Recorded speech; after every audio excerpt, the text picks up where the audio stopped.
The use of negative space is a classic technique in art. Now, one of the things I wanted to briefly mention before we enter negative space, if you want to understand light and composition, the best place is sometimes to go to art galleries, where the artists of the past, they understood composition, they understood light, they were trained in it. Have a look at their images, find old gallery magazines, anything like that. Go to art galleries, you'll be amazed. But what I want to talk about is negative space. Where I really learned negative space was from Japanese art. For 12 years, I've dealt in antiques, and I specialise in Japanese and Chinese art, Japanese and Chinese porcelain. And one of the things I love about Japanese art is they love the asymmetrical. Now, we tend to like symmetrical things, so we like the balance of the two in the Western culture. So a lot of the paintings will be very symmetrical, they'll have offset.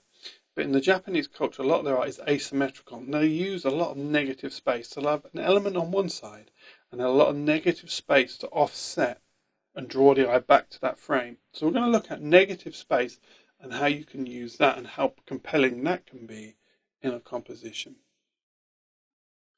In this image, we had a bramble just going down into some water with a lovely little reflection.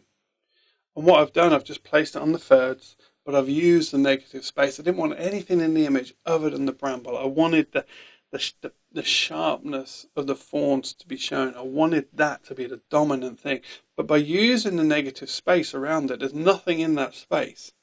It creates a really strong, compelling visual, graphical statement. Here's another one. So this magpie is flying, and by just using the negative space, by allowing this negative space around the bird, we can create a really compelling, the bird is flying into the space, he's going somewhere. The space helps us focus on the magpie. Again, in this one, this is very much inspired by the Japanese art that I love, this asymmetrical style.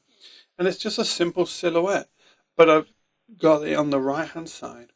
I've pushed it over and I've made sure there's enough negative space on the left hand side, from my perspective, right hand side from yours, that we've got this strength, and it's that empty space that the eye pushes the eye.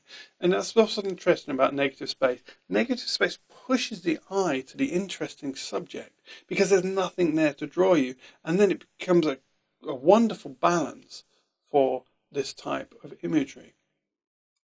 And it can be a lot more subtle, as in this image. The two trees, the lovely sky, the silhouette. This was just walking around, candid shot, just watching the light, moving my feet so that I composed the image, in the frame by just moving. But it's the negative space of the sky that actually increases. And remember what we said earlier, everything in the frame either adds or subtracts. When you use negative space, you're making sure there's nothing in there that can detract from the image. You're making sure that the viewer's eye is drawn to the compelling part that you want it to see, the strong part. But it's a negative space in this image. Now, if you notice, there's the negative space of the sky, but then there's also the black negative space underneath, which is the foreground. So there's lots of negative space, and then your eye can't help but be drawn to the trees and to the grass along the bottom. Again, here we have a seagull, it's backlit, we get the beautiful light coming through its leaves. You've got all that detail, but it's the negative space that actually set it off. It's the negative space that actually gives it its presence in the image and makes it so strong. Don't be frightened of using space.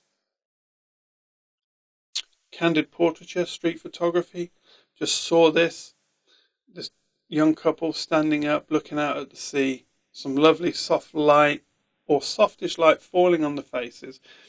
The leading lines, the barriers and the texture in the brick below, everything worked together. But it's the negative blue space. Have you noticed there's nothing in this image that adds or subtracts, but it's the negative blue space that forces your eye to the subject. It forces your eye there. There's nothing to distract. negative space, very, very powerful, very useful for drawing the eye.